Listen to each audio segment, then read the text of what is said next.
Good morning, Pete Guitar Martin here. One of my favorite songs by the Rolling Stones is 19th Nervous Breakdown.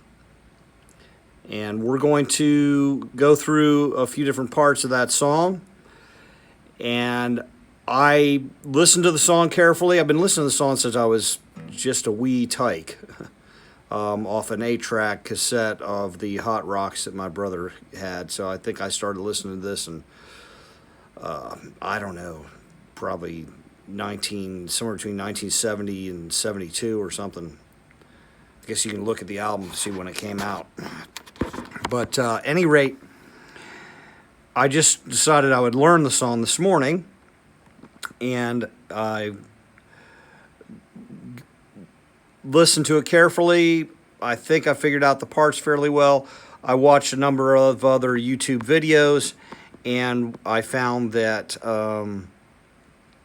I had a part wrong, and all of them had at least one part wrong. So hopefully we've got the song straightened out for you to give you a fairly accurate version of the tune. There are, I would say, at least 2 guitar tracks. I didn't listen to see exactly how many different tracks on there. I mean, I think like the first part I'm going to show you is actually done on 2 different tracks. I think that the one note that I'm playing on the 4th string, they play on a track all by itself. And but it's really meant to be played as one guitar part, but as oftentimes they'll break it up on the recordings and do multi-tracks and whatnot. I don't know if they actually did that or not. It's pretty hard to play it and get it to sound just the way it sounds on the record. But anyway, then there's another part that is played, the low E string is in there, and it's going between an E and an octave E. And that's all I heard when I listened to it, but I didn't listen to it that carefully. Then I saw some of the other guys were putting the B in there, and it sounds a lot more authentic that way. So, at any rate, I'm going to go through this. And also, I didn't see anyone using the form of the E chord that I heard. I hear a 4th position E chord, which is shaped like a D chord. So that's a couple little twists on it that I have that I think are going to get you a more accurate sound. But let's start with that opening riff. And I'm playing it, and so did everybody else I saw, on the 9th fret, 4th string. So I've got my index finger on that note alone. And this is where I hear on the recording,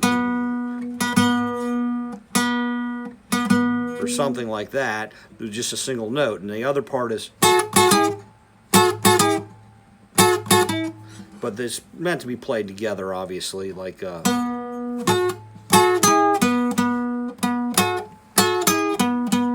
and the key to this, there's a couple keys to getting this sound correctly. Everybody I heard, I think they just let it rain like this.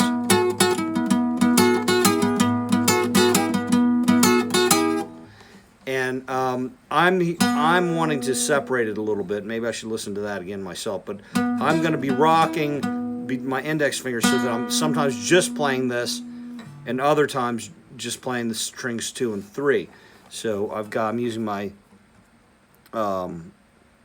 what we call in guitar world our 2nd and 3rd fingers, which would be 3rd and 4th in the piano world.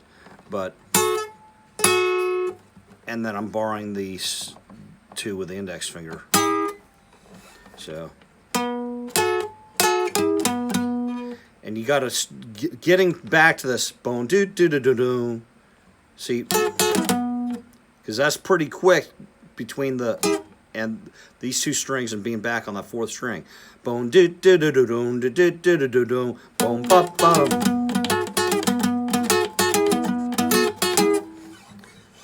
So if we play it ringing together, it's like this.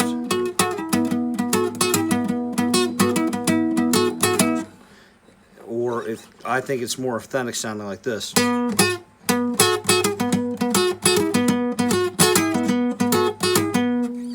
Now that other part that's going on with the 2nd guitar is down here.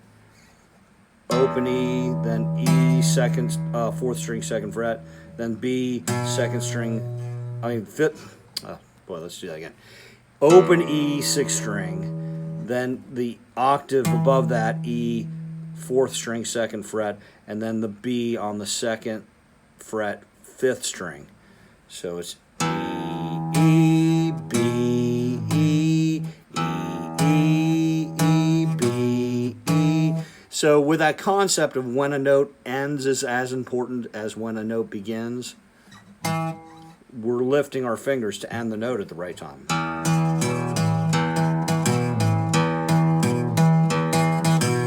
You could play it with two fingers, like.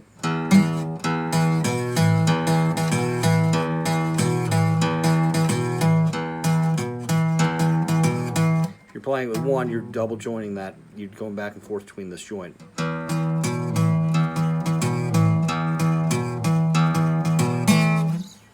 All right, so then it comes in with this, and now people are playing this. But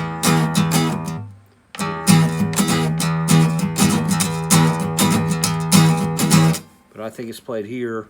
I'm playing the E with my first finger. Here's like the D shape, right? But then I do this so I can use my first finger on the tonic of the chord, which is the E. So.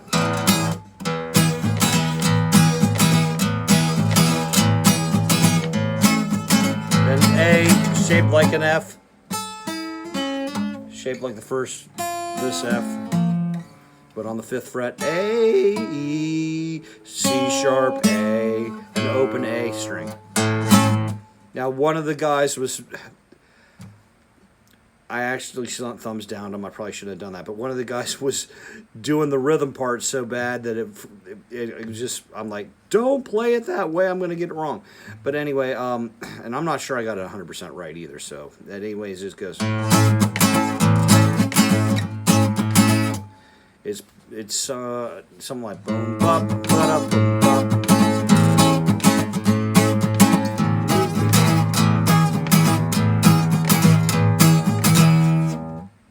Then it goes to this. Now, this is the same kind of thing, only it's on the 4th fret instead of up here on the 9th fret where we started. But on the record, you clearly hear them playing this B. Now, how are you going to do this?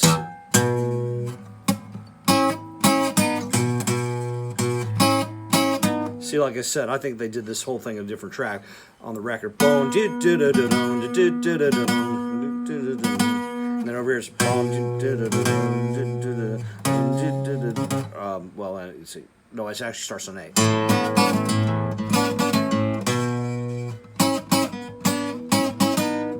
But I saw a live recording of a band playing the song. They did a really good cover of it, really, on the YouTube. In the couple of gray hairs in there. Well, I guess I sort of have gray, but anyway. So,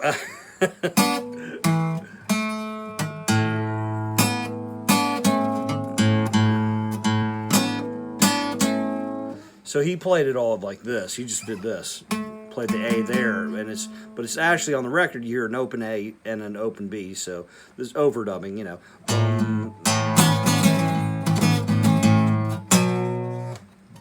But doing this, unless he's doing alternate tuning, which is the Stones are notorious for doing alternate tunings, but no one I saw was doing alternate tuning. I'm not sure I heard alternate tuning. I think I'm just hearing overdubbing. So one is probably doing this. A rather first.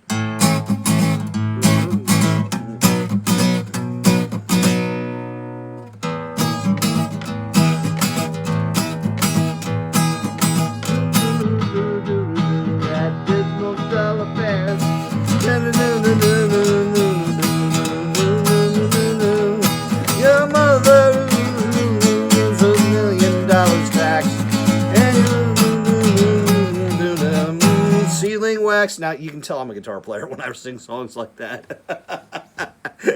All right, so the guitar comes first for me. Then I learn the vocals. But the lyrics of this song are awesome. Anyway,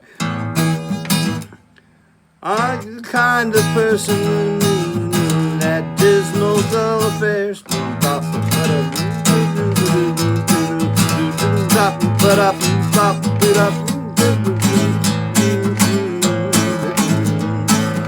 Other effective ways of making sealing wax. You better stop. Yes, B chord, stop. Look around.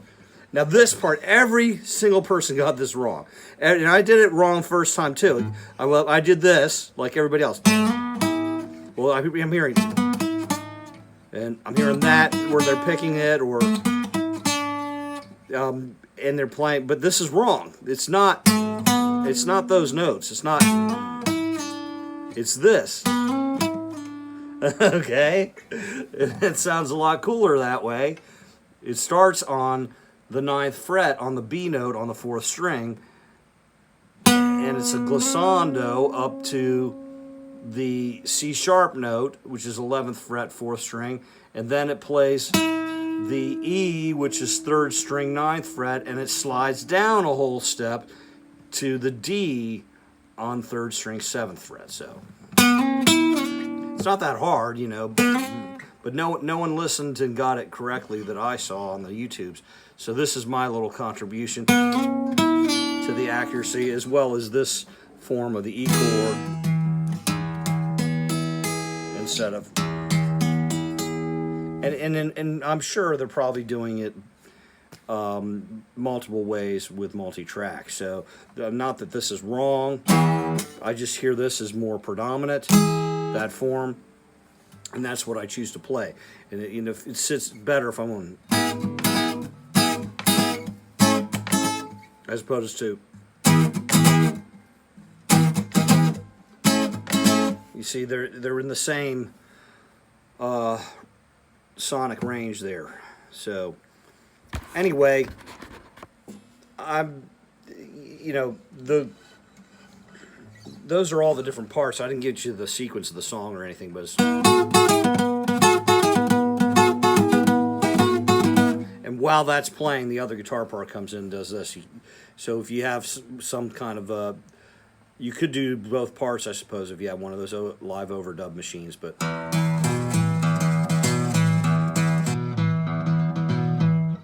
that's the other part. And one guy was doing this all the way through. So he switched on my record, and I didn't listen to the recording again to hear, are they actually playing that part through the whole song like he was? I don't know, but maybe it's subtle in the background. That the main part where you hear it is where the two guitars are playing open there at the beginning of the song, and one or two other places in the song. But this is, I'm hearing actually this.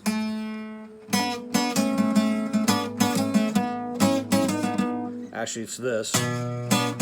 It's A.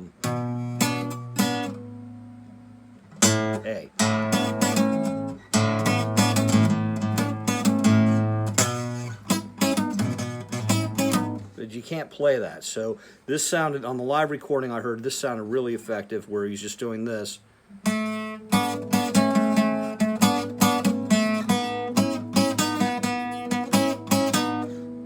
Or even this, where he's playing both strings.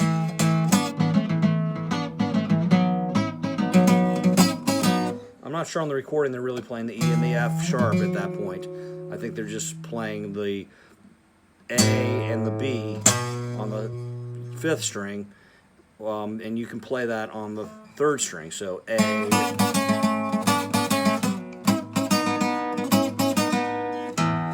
But if the 4th string rings out, it's okay. It sounds good live. And the bass player's got this A and B covered anyway. So if you're playing it with a band, leaving that 5th string out, you don't miss it because the bass has got it covered. Anyway, I hope you have fun with that few different parts. I think that's really all the different parts of the song. I can do another one where I play along with the record, so I think I'll do that. Anyway, hope you have fun with this. Please like and subscribe. I'm really just doing scratch videos at this point. If I ever get around to it, I'm going to go back and record some of these instructional videos in a more professional manner. But I started out, I'm just learning the songs, showing them to bandmates and friends. And so if ever other people join, that's great, and I hope you enjoy it. And my hat's off to the original artists and producers and stuff that put this stuff together to begin with, but I really do enjoy just kind of figuring out the puzzle to the different pieces to and the different parts and putting them together with a band and making that. Playing live with a band is the greatest. I love doing that. So anyway, that's what I'm getting prep to do this and do some killer live performances, and got my friends joining me. So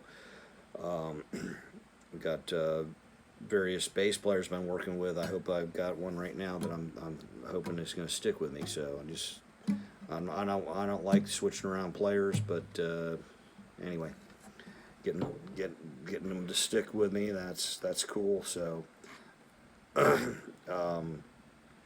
was easier when you're younger, because it's like nothing was more important to this, than this. It's like, it's like, oh, I'm sorry, man, I got to do my homework. Yeah, no. I